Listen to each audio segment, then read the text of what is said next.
할렐루야, 만나서 반갑습니다. 우리 옆사람과 함께 인사 나누겠습니다. 앞뒤 잡으러 참 잘 오셨습니다. 사랑하고 축복합니다. 반갑습니다. 네, 반갑습니다. 이렇게 추운 일기 가운데 여러분 이 자리에 나온 그 자체만으로도 벌써 여러분 은혜 다 받았어요. 네, 너무나 고귀하고 하나님이 기뻐하실 만한 마음이라고 생각합니다. 참 우리 육체가 연약하기 때문에 여러 가지 환경적인 면에서 어려워지면 참 예배드리기가 힘들어지죠. 우리의 마음의 의지도 꺾여지는 것 같아요. 그러나 우리가 더 인내하여 예배드리기를 더 사모할 때에 우리가 받는 주시는 은혜도 더 크게 나타날 줄로 믿습니다.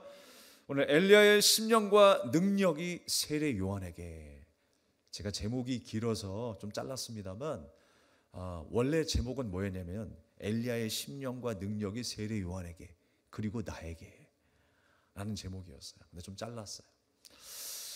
자, 여러분 장인 정신이라는 말을 들어봤습니까? 한 가지 기술을 가지고 있는데 그 기술에 완전히 통달한 사람을 의미하는 것이죠. 완전히 통달해서 오랫동안 전념하고 작은 부분까지 심혈을 기울이고자 노력하는 것, 그것이 바로 장인 정신이에요.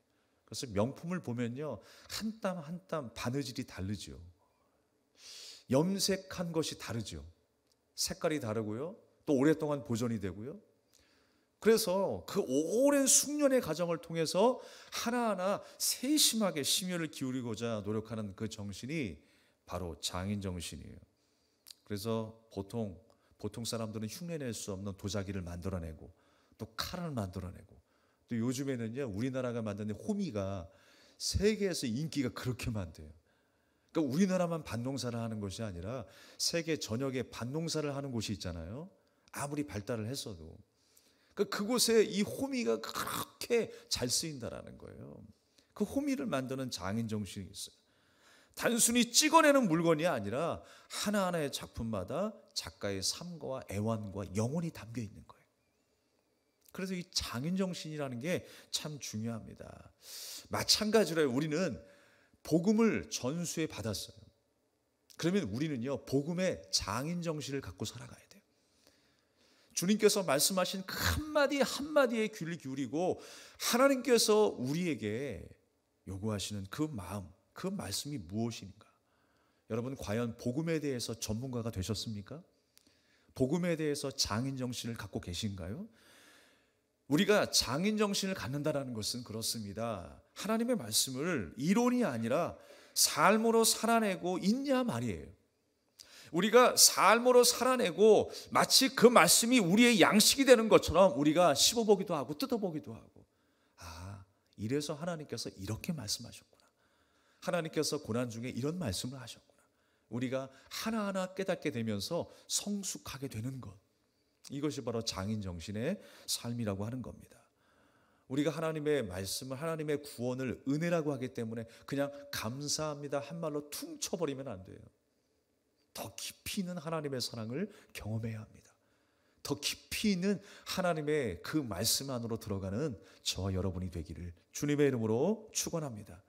그래서 우리는 하나님의 말씀을 붙들고 씨름하는 거예요. 저도 어제 늦게까지 씨름을 했어요. 네, 우리가 어떻게 정확한 하나님의 말씀을 나눌 수 있을까? 그 은혜와 깊이 있는 사랑을 나눌 수 있을까? 씨름하지 않을 수 없는 거예요.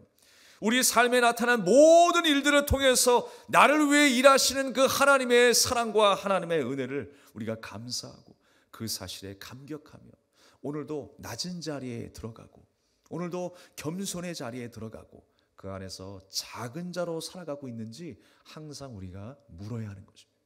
바로 이 사람이 장인 정신을 갖고 있는 사람이에요. 장인 정신이 없는 사람은요 그냥 도자기 그 자체만 봅니다. 예쁘네, 잘 만들었네. 그러나 전문가가 바라보는 도자기의 모습은 다르죠. 어떻게 염색을 했을까? 어떻게 그림을 그렸을까? 한 땀 한 땀 바느질을 했을까? 더 세심한 부분에 애를 쓰잖아요. 우리도 주님께서 왜 이렇게 낮은 자리에 오셨고 연약한 자의 모습으로 오셨고 왜 이런 기적을 행하셨는지, 왜 그 이전에 세례 요한이 왔는지, 왜 세례 요한의 아버지 사가랴와 엘리사벳 이야기가 나오고 있는지 우리가 더 세심하게 살펴볼 수 있길 바랍니다. 예수님이 탄생하시기 전 하나님께서는 세례 요한을 통해서 그 길을 예비하셨어요. 무엇을 예비하셨는가요? 주님께서 이 메마른 땅에 광야와 같은 죄악된 이 세상 가운데에 구원의 빛으로 오셨다는 것. 하나님의 말씀이 없는 그 땅의 이스라엘 백성들에게, 죄인들에게 하나님께서 말씀을 주셔서 그 땅이 살아나게 하고, 또한 그 은혜와 그 구원의 역사를 성취하실 예수님께서 이 땅에 오신다라고 하는 사실을 미리 세례 요한을 통해서 보여주시는 거예요. 오늘 우리가 그 이야기를 나누려고 합니다. 우리가 저번 주까지 마태복음을 함께 나눴습니다만, 마태복음은 보통 유대인들을 위한 복음이었어요. 사실 모든 사람을 위한 복음이지만 유대인들을 대상으로 했던 복음이 마태복음이었습니다. 그렇다면 오늘 이 누가복음의 말씀은요, 데오빌로라고 하는 그 로마의 각하에게 서신을 보냅니다.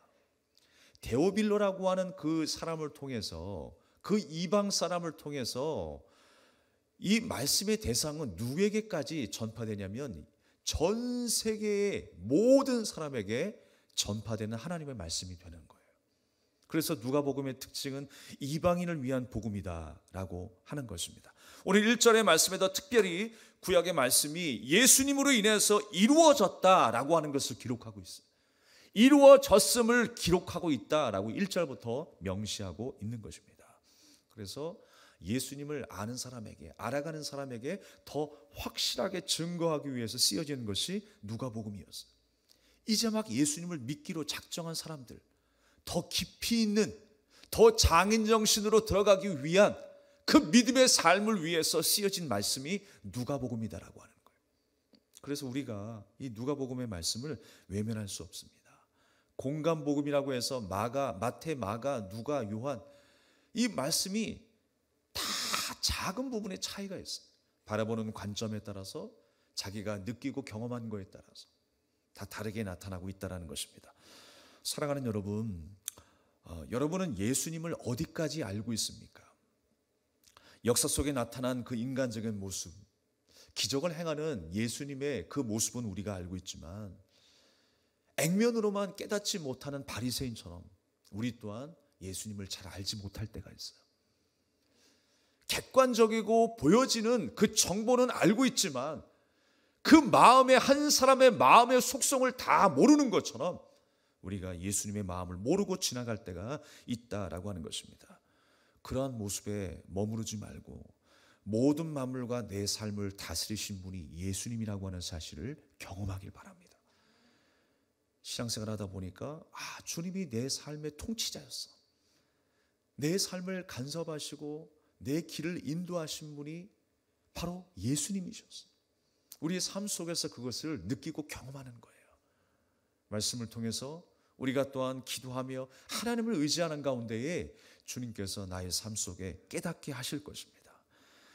나의 생명을 인도하시고 주관하시는 그 목자가 바로 예수님이시구나 라고 하는 사실을 깨달으며 살아가는 것, 이것이 바로 주님을 알아가는 것 아니겠어요?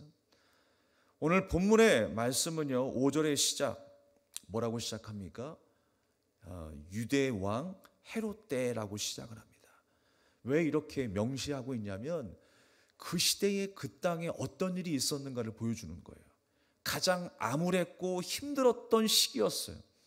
그 가운데 하나님께서 사가랴와 엘리사벳을 선택하여 주시고 그 가정에서 세례 요한이 나게 하셨어요. 하나님의 철저한 계획과 비전이 있었다라는 거예요. 여러분, 유대왕 헤롯 때의 가장 암울하고 어려운 시기였다. 우리나라도 그렇죠. 가장 어려운 시기를 언제라고 이야기합니까? 6.25 때가 있었고요. 무엇보다 일제강점기.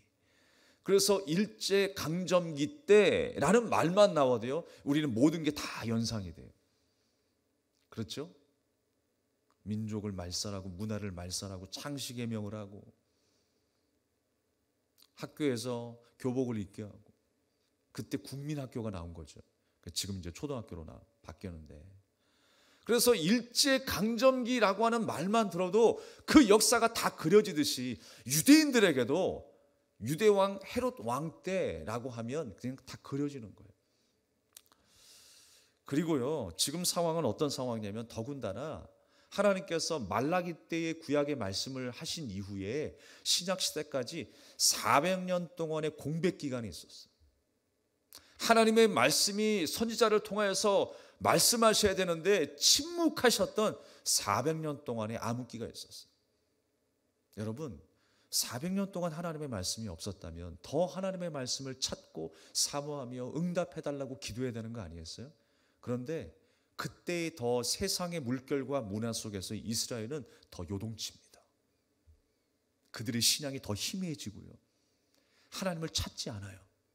그 당시에 알렉산더 대왕이 세계를 정복함으로 말미암아 헬레니즘 문화가 세상을 다스리게 되었어요.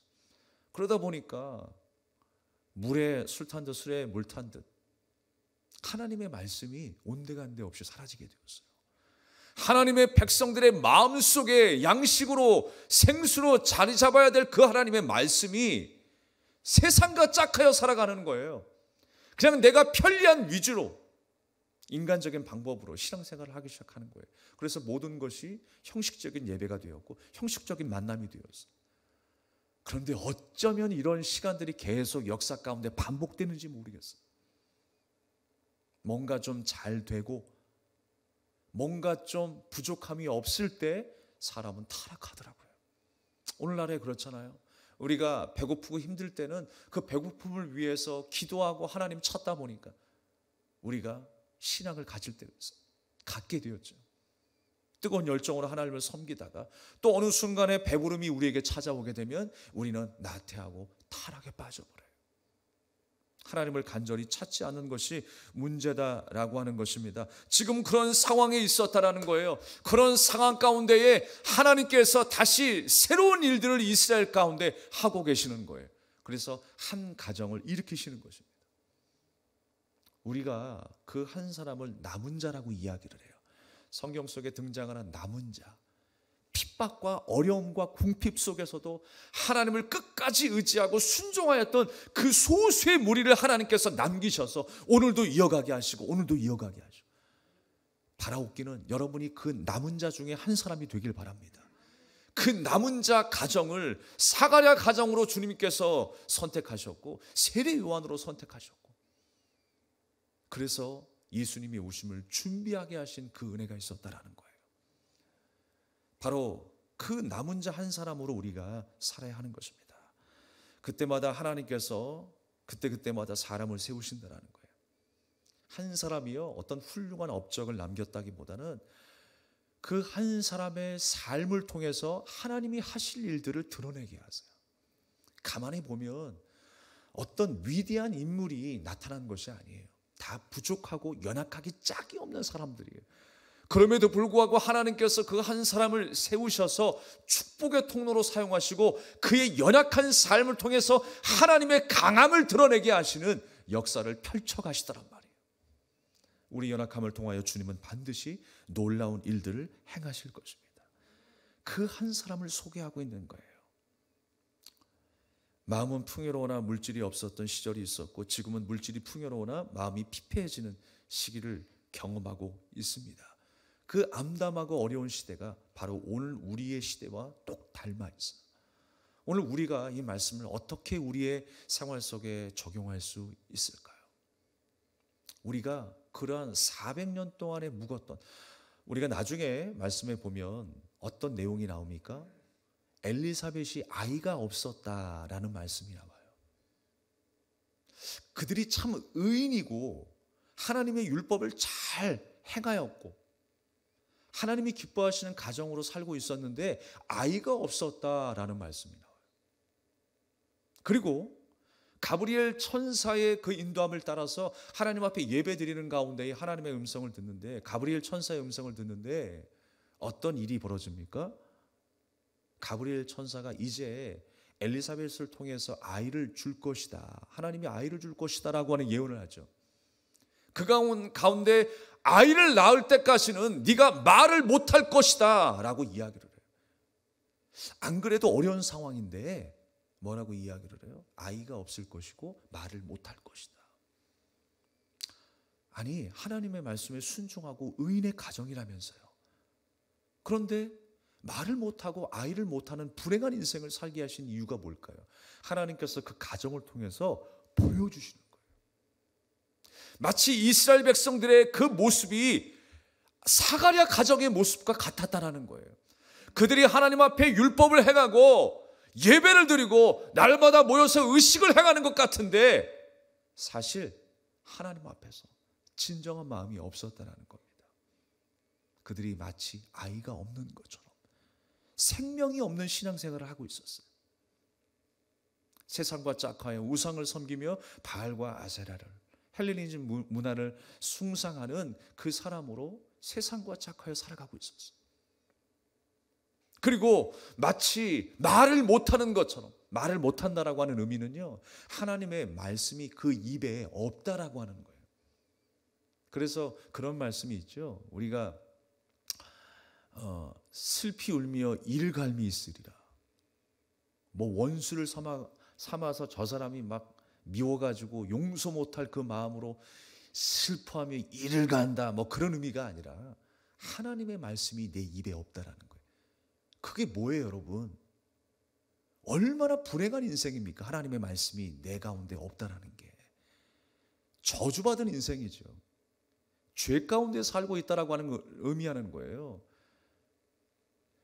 하나님의 말씀이 내 입에서 항상 넘쳐야 되고 내 배에서 생수의 강이 흘러 넘치듯 넘쳐야 될 그리스도인의 삶이, 성도의 삶이 하나님의 말씀이 메말라 있는 거예요. 그게 바로 이스라엘 백성들의 모습이었다라는 거예요. 그런데 하나님께서는 400년 동안의 긴 침묵 끝에 이제 이스라엘을 그냥 내버려 두시지 아니하고 한 가정, 한 사람을 통해서 구원의 역사를 준비하기 시작하는 거예요. 예수님이 오시기까지 어떤 일이 벌어졌어요? 지금 사가랴의 가정의 모습이 나타난 거예요. 아이를 낳지 못하는 가운데, 생명을 탄생하지 못하는 그 죽음의 인생 가운데 이스라엘 백성들이 있음을 알려주시고, 말 못하는, 하나님의 말씀이 없는 메마른 심령 가운데 있는 이스라엘 백성들을 말씀해 주시고, 그런데 아이를 낳게 하셨어요. 하나님께서 다시 한번 생명의 물줄기를 그 가정에, 이스라엘에게 주신 거예요. 그것이 바로 하나님의 은혜라고 하는 것입니다. 내가 한다고 했어요. 그것이 바로 사가랴와 엘리사벳 가정이 하나님 앞에 의로웠다라고 하는 말씀이에요. 내가 한다. 내가 율법을 지키고 내가 예배를 드리고 신앙생활을 한다라고 했어요.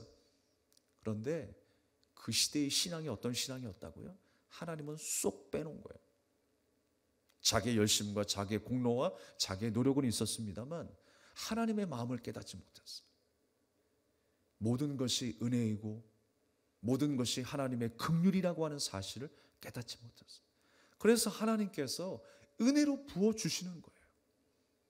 우리에게 값없이 그 은혜를 주신다라고 하는 것을 보여주세요. 여러분, 사람의 노력으로 아이가 탄생할 수 있습니까?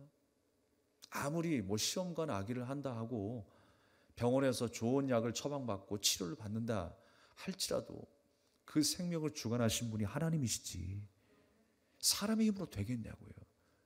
지금까지 사람의 힘으로 그렇게 살아오려고 노력을 했어요. 사가랴 가정이, 이스라엘 백성들이. 그런데 하나님이 그거 아니다라고 하는 것을 보여주시는 거예요. 그렇게 살았지만 결국의 결과는 뭐예요? 그들의 가정에 아이가 없었더라라는 말씀으로 우리에게 말씀하고 있어요. 그런데 하나님께서 작정하시니까, 은혜를 부어주시기로 작정하시니까 아이가 생기는 거예요. 생명이 우리에게 임하는 것입니다. 그것이 바로 하나님의 은혜라는 거예요.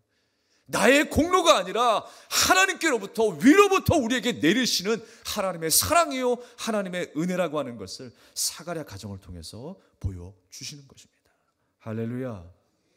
오늘 본문의 말씀에 이 사가랴를 소개할 때 어떻게 소개하냐면 아비야 반열의 제사장이다 라고 이야기를 해요.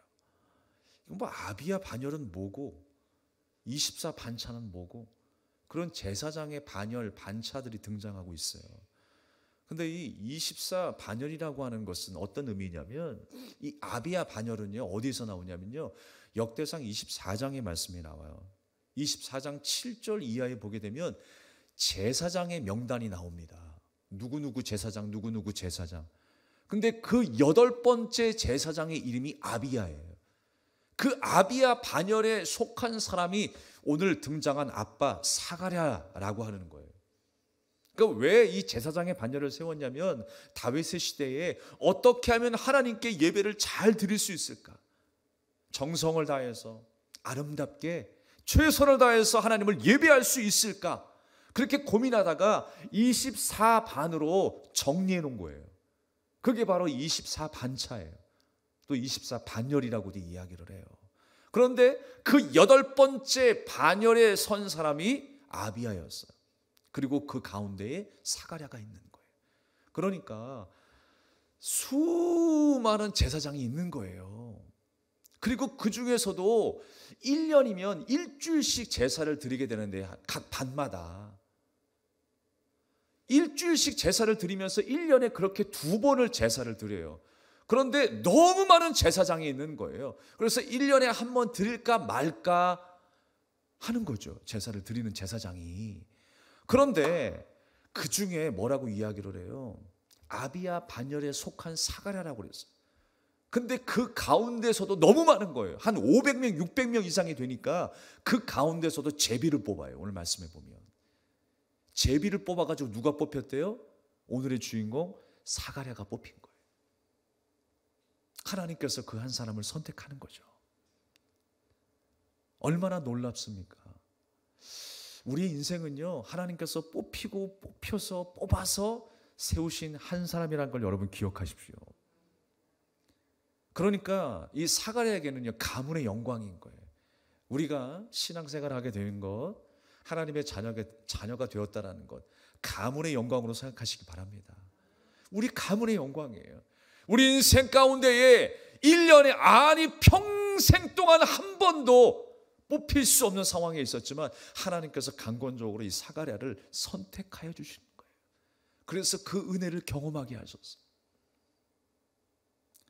제비를 뽑아서 사가랴가 그 제사를 지내게 되는 가운데에 천사 가브리엘을 통해서 하나님의 은혜를 경험하게 하셨어요. 생명이 없는 가정에 생명이 이제 이어지게 하는 놀라운 역사가 발생하게 된 것입니다. 하나님의 은혜가 임하기 시작했어요. 이제 이스라엘 땅에 어둠이 있는 곳에 빛이 임하기 시작하고 메마른 그들의 마음속에 하나님의 영광이 다시금 그 임재가 함께하기 시작했다라고 말씀하고 있는 것입니다. 오늘 그의 주의 성전에 들어가 분향할 때에 가브리엘 천사가 나타나 말했어요. 너의 간구함이 들린지라 라고 말씀하고 있어요. 이들이 아이가 없었기 때문에 남편과 아내가 얼마나 하나님 앞에 간절히 기도했겠습니까? 또 얼마나 속상했겠어요.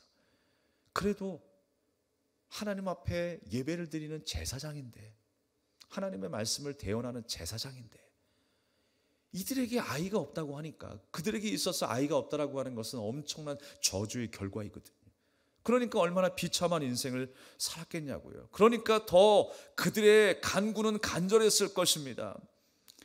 그들의 눈물은 침상을 적시고도 남았을 것입니다. 그런데 그 가운데에 하나님께서 그들에게 은혜를 베풀어 주셨다라는 거예요. 생각해 보면요, 내가 뭔가 부족해서 힘들어서 하나님을 찾는 것 같아요. 우리가 기도할 때 그렇죠? 내가 뭔가 어려움을 당해서 부족해서 하나님을 먼저 찾는다라고 생각하기가 일쑤입니다. 그런데요, 그런 것 같아도 자세히 들여다보면 하나님의 큰 계획이 있었다라는 걸 알게 돼요. 하나님의 큰 계획 속에 나의 모든 기도 제목이 있었다라는 걸 알게 돼요. 내가 먼저 이런 기도 제목 때문에 하나님을 찾은 줄 알았는데 그 주위를 둘러싼 모든 하나님의 계획 속에 내 기도 제목이 있었다라는 걸 깨닫게 돼요. 나를 향하신 하나님의 놀라운 계획이 있다라는 것. 여러분, 그 사실을 우리가 바로 깨닫는다면 이 말씀은 우리에게 엄청난 소망이 되는 말씀이에요. 잘 되는 것도 잘 안 되는 것도 하나님의 뜻 안에 있구나, 이렇게 믿잖아요. 우리가 하나님의 계획 밖에 내 기도 제목이 있을 때는 어떤 현상이 일어나냐면, 왜 하나님께서는 나를 사랑하시지 않는가, 왜 이런 결과를 주시지, 이렇게 생각한다고요. 그런데 하나님의 계획 안에 내 기도 제목이 있다고 생각하면 이것 또한 나를 향하신 하나님의 좋은 선한 계획이구나, 이렇게 믿기 시작하는 거예요. 그게 천지차이입니다, 여러분. 내가 먼저 기도하기 전에 하나님은 나를 위해서 계획하셨다는 거예요. 내가 먼저 비전을 선포하기 전에 하나님의 원대한 비전을 우리에게 선포하시고 우리를 계획하셔서 오늘 이 자리에 우리를 인도하셨다라고 하는 사실이에요. 우리는 그 계획과 그 말씀을 붙잡아야 합니다. 그 비전을 하루하루 붙잡고 살아가는 저 여러분이 되어야 할 줄로 믿습니다. 그래서 하나님께서 당신의 뜻을 이루기 위해서 하나님의 하실 일들을 우리 인생 가운데 드러내는 거예요. 그러다 보니까 우리 안에 고난도 있고 또 여러 가지 기쁜 일도 있고 이해할 수 없는 일들도 있는 거예요. 하나님께서 나를 통하여 하나님의 일들을 하신다라는 거예요. 여러분, 그 사실을 믿는 저와 여러분이 되길 바랍니다. 오늘 15절의 말씀에도 가브리엘 천사는 세례 요한이 이제 장차 태어나게 될 텐데 그 아이가 큰 자가 될 것이다 라고 해요. 포도주와 독주를 마시지 말게 하며 이스라엘을 하나님께로 돌아오게 할 자다라고 이야기를 해요. 세례 요한은 엘리야로 비견되기도 합니다. 17절의 말씀에 보니까 엘리야의 심령과 능력을 가졌다라고 말씀하고 있어요. 오늘 말씀의 제목이 뭐예요? 엘리야의 심령과 능력이 세례 요한에게. 여러분, 이 마음이 바로 우리에게 전달된 줄로 믿습니다. 세례 요한도 엘리야처럼 광야에 살았죠. 계속해서 그를 죄에서 돌아오게 할 자다라고 성경은 설명하고 있습니다. 그렇다면 여러분, 과연 엘리야의 능력과 심령이 뭘까요? 엘리야의 심령과 능력이 뭐예요? 성경 말씀대로 하늘에서 불을 내리고 3년 6개월 동안 비가 오지 않는 그 땅에 홍수가 나게 하는 큰 능력이 있었죠. 그런데 그 능력보다 오늘 17절의 말씀처럼 아비의 마음을 자식에게 전해주고 거스리는 자를 의인의 슬기에 돌아오게 하는 일, 바로 이 능력이 엘리야의 심령이고 능력이었어요. 그런데 그 마음이 누구에게 왔다고요? 세례 요한에게 온 거예요. 그 척박한 땅에 400년 동안의 하나님의 말씀이 멈춘 그 광야의 땅에, 광야에 외치는 자의 소리로서 세례 요한이 그 척박한 땅에, 메마른 땅에 생수로 가게 된 거예요. 외치는 자의 소리라고 하는 것은 바로 하나님의 말씀을 의미합니다. 세례 요한의 별명이 뭐냐면 광야에 외치는 자의 소리예요. 메마른 그 땅에 하나님의 생수의 말씀이 임하기 시작하는 거예요. 그 땅에서, 광야에서 살아가면서 하나님의 말씀을 선포하게 만드셨어요. 누구처럼? 엘리야처럼. 근데 그 엘리야가 행했던 일이 뭐라고요? 하나님의 마음을 전달했어요. 하나님의 지혜와 슬기를 전달하는 일을 했대요.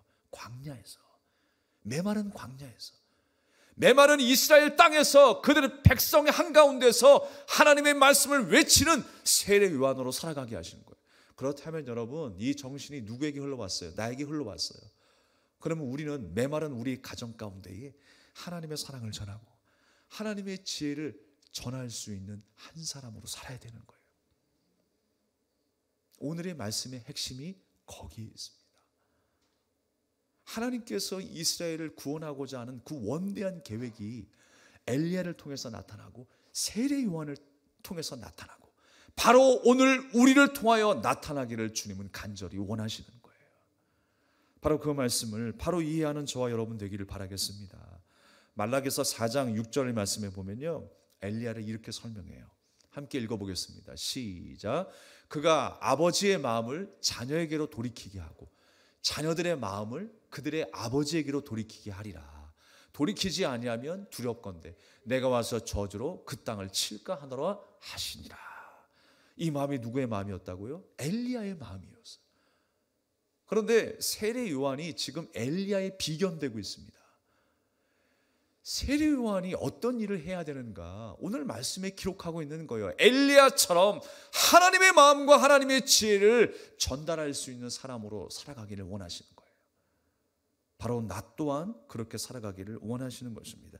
그게 바로 큰 자라고 하는 거예요.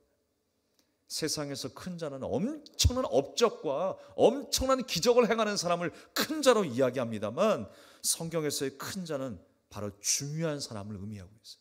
이렇게 중요한 사람, 한 사람, 남은 자로서 하나님의 사명을 감당할 수 있는 그 한 사람, 위대한 재능이 아니라 위대하신 하나님 앞에 겸손히 낮아져서 바로 예수님처럼 오히려 자기를 비워 종의 형체를 가져 온전히 순종하셨던 것처럼 순종하는 그 한 사람으로 주님께서 세우신 거예요.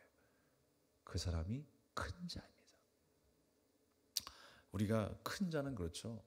시간이 지날수록 뭔가 쌓여져 가는 큰 자를 의미하죠.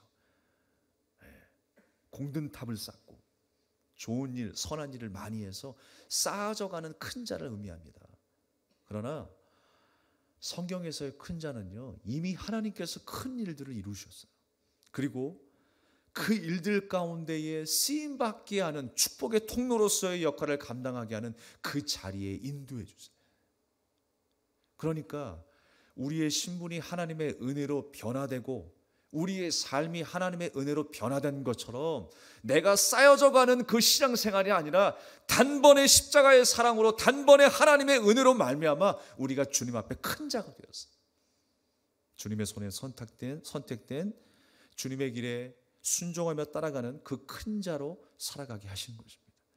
그러니까 우리가 큰 자라고 하면 뭐 엄청난 스케일의 엄청난 어떤 신분의 그런 역할을 생각하기보다 더 중요한 건 뭐냐면 중요한 역할을 하는 한 사람, 그 사람이 큰 자라는 거예요.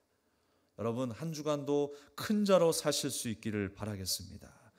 세례요한을 가리켜서 15절에는 모태로부터 성령으로 충만한 자다라고 이야기를 하고 있습니다. 성령 충만함은 우리가 하나님의 영을 소유하고 풍성한 삶을 이루는 도구가 아니라 하나님께서 자신의 목적을 위해서 우리에게 부어주시고 세우셔서 사용하시는 것, 사용하신 한 사람을 성령 충만한 사람이라고 이야기를 해요. 그 일들을 성령 충만함의 역사다라고 이야기하는 것입니다. 사랑하는 여러분, 하나님께서 율법을 주신 목적은 죄를 깨달으라 라고 말씀을 주셨어요. 그렇지만 그것을 오히려 악용하고 인본주의 신앙으로 하나님을 섬기다가 결국 400년 동안의 암흑기를 맞이했어요. 하나님께서는 이스라엘 백성들을 다시 세우시기 위해서 그들이 온전한 하나님의 예배로 하나님의 자녀로 서기를 원하셔서 한 가정과 한 사람을 택하셨다라고 하는 사실입니다. 이스라엘의 무능력한 상태를 아이를 갖지 못함을 통해서 보여주셨고 또 사가랴가 말을 하지 못하는 것으로 보여주셨어요. 그런데 하나님의 은혜로 아이를 낳게 하셨어요. 하나님의 은혜가 임하면서부터 그들의 입술이 열리기 시작했고 그들의 삶 속에 광야와 같은 메마른 심령 가운데에 하나님의 말씀이 생수처럼 흘러 넘치기 시작한 것입니다. 그것이 바로 구원이요 생명이라는 거예요. 우리에게도 그런 역사가 나타난 줄로 믿습니다. 하나님의 때에 은혜가 부어져서 결국 약속대로 세례 요한이 탄생하게 되고 엘리사벳이 자신의 부끄러움을 없애려고 하나님께서 아이를 주셨다라고 기뻐하며 찬양하게 된 것입니다. 여러분, 이 일이 한 가정의 한 개인의 일을 넘어서 이제 이스라엘 전체에게 적용되는 거예요. 또 우리에게까지 이 말씀이 적용된다라고 하는 것입니다. 광야에 외치는 자의 소리로서 메마른 우리의 심령 가운데 사막과 같은 광야와 같은 우리 인생 가운데에 하나님께서 말씀으로 오셔서 이제 우리가 새 생명을 얻은 천국 나라 하나님 나라의 백성으로 살게 하신 줄로 믿습니다. 말씀을 정리하도록 하겠습니다. 오늘 세례 요한의 가정처럼 바로 우리 가정, 나 한 사람을 하나님께서 쓰시기 위하여 부르셨다라고 하는 사실 기억하십시오. 주님의 원대한 계획 속에 철저한 하나님의 뜻이 있다라고 하는 것을 우리는 기억해야 합니다. 제가 요전날에 그 손흥민 선수 아버지가 인터뷰하는 것을 들을 수가 있었어요. 유퀴즈인가 유재석 여기 이제 MC를 보고 나오는 건데 손흥민 선수 아버지 그 이야기를 들어보니까 아들을 향한 철저한 계획이 있었다는 걸 알 수가 있었어요. 그냥 이루어진 게 아니더라고요. 철저한 계획이 있었어요. 자신이 알고 있었던 그 기술들을 잘 전수해 주길 원했어요. 내가 경험하면서 실패했던 일들, 좋지 않았던 일들은 다 삼가고 가장 좋은 곳으로 이 아들이 잘 성장하길 원했어요. 축구를 좋아하면서 축구를 하면서 행복하기를 간절히 원했다라고 하는 거예요.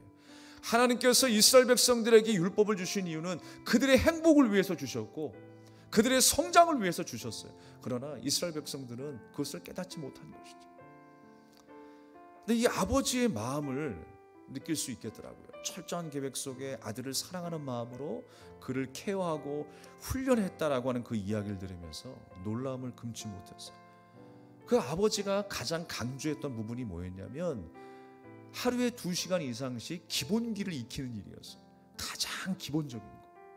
볼을 트래핑하는 일이라든지 드리블을 하는 일이라든지 가장 기본적인 워밍에서부터 시작해가지고 2시간 동안 지루할 만큼 그 기본기를 연습하게 했다는 거예요. 그래서 발등에 볼을 얹어도 발 오른쪽에 볼을 가져다 줘도 안쪽에 볼을 가져다 줘도 가슴에 볼을 가져다 줘도 머리에 얹어놔도 이 볼이 부자연스럽지 않게 바로 내 육체의 하나처럼 생각되게 연습했다라고 하는 것입니다. 그렇게 손흥민 선수는 성장하게 되었어요. 그런데 놀라운 사실은요, 이 아버지의 계획이 어떤 계획이 있었냐면 18세가 될 때까지 무리한 강행군을 하지 않았대요.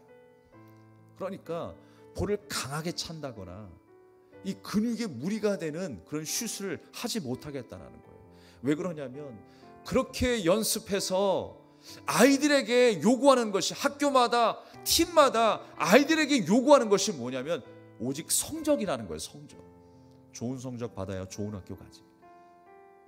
좋은 성적만을 위해서 훈련을 했기 때문에 나중에 어떻게 되느냐, 다 무릎 관절에 무리가 돼가지고 근육이 파열돼가지고 프로 입단해서 별로 생활하지 못하다가 다 수술대에 오르게 된다는 거예요. 그 사실을 이 아버지가 알고 있기 때문에 이 아들을 위해서 철저한 계획 가운데 훈련을 하는 거예요. 저는 그 이야기를 들으면서 하나님 아버지의 마음이, 나를 향한 하나님의 아버지의 마음이 뭔가를 다시 한번 깨닫게 되었어요. 우리가 좋고 우리가 원하는 것은 성적 아니에요? 내가 원하는 것 저 화려한 길로 가고 싶은데 하나님께서는 뜯어 말리시는 거죠. 그 길이 사망의 길이요, 그 길이 절망의 길이라는 걸 하나님은 누구보다 잘 알고 계세요. 뜯어 말리시는 거예요. 그래서 하나님의 원대한 계획 가운데 우리를 내려놓으시고 한 걸음 한 걸음 주님의 뜻 아래 걷게 하시는 거예요. 그게 아버지의 마음이에요. 나를 향하신 하나님의 철저한 마음이라고 하는 것입니다. 저는 그 이야기를 듣고 깜짝 놀랐어요.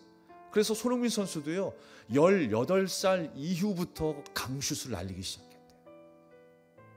그래서 지금 세계적인 선수가 되지 않았겠습니까? 오랫동안 부상에도 이겨낼 수 있는, 극복할 수 있는 선수가 되었잖아요. 이번에 16강을 진출하면서도 아직 이 아물지 않은 상처를 안고 그 경기를 뛰었다라는 이야기를 들었어요. 의사들이 만류했다고 합니다. 목숨 걸고 한 거예요. 사랑하는 여러분, 오늘 우리가 사가랴처럼 세례 요한처럼 하나님 아버지의 마음을 전수받은 한 사람으로 살기를 결단하시기 바랍니다. 나하고는 상관없는 이야기인데요, 그게 아니에요. 하나님은 작디 작은 나를 불러주셔서 그 일들을 행하시는 위대하신 하나님이세요. 열방을 향하여 그 일들을 행하실 주님을 위해 살기로 작정하는 여러분 되기를 주님의 이름으로 축원합니다. 우리 이 찬양을 드리고 함께 우리 기도하겠습니다. 거룩하신 하나님,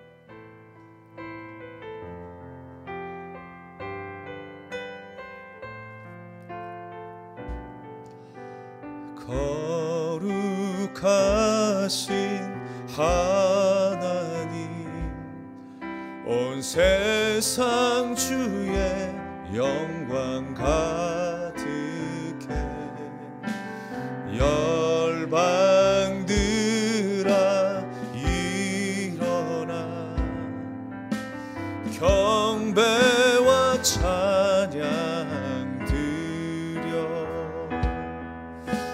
주 얼굴 비출 때 주 사시 모두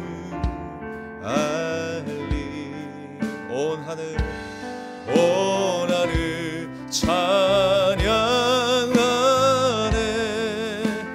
아름다우신 주 어느 주 찬양해. 할렐루야 우리와 함께. 다시 한번 거룩하신 하나님, 거룩하신 하나님, 온 세상 중에 영광 가득해. 열방들아 일어나 경배와 찬양 드려. 주 얼굴 비출 때 주사심 모두 알리. 온 하늘 찬양하네. 아름다우신 주 어느 주 찬양해. 할렐루야 우리와 함께. 온 하늘 찬양하네. 온 하늘 찬양하네. 아름다우신 주 어느 주 찬양해. 할렐루야 우리와 함께. 온 하늘 찬양하네. 아름다우신 주 어느 주 찬양해. 할렐루야 우리와 함께. 오늘 주신 말씀을 기억하면서 우리 합심하여 기도하기를 원합니다. 하나님은 우리가 주님을 찬양하기를 원하세요. 하나님의 영광을 드러내기를 원하세요. 우리가 그 한 사람으로 쓰임받기를 결단합시다. 하나님, 이 열방 가운데에 이 세상 한복판에 나를 주님의 빛으로 소금으로 인도하셨사오니 하나님의 축복의 통로로 쓰임받는 주님의 거룩한 자녀가 되게 하여 주시옵소서. 우리 간절한 마음으로 주님 앞에 결단하며 기도하겠습니다.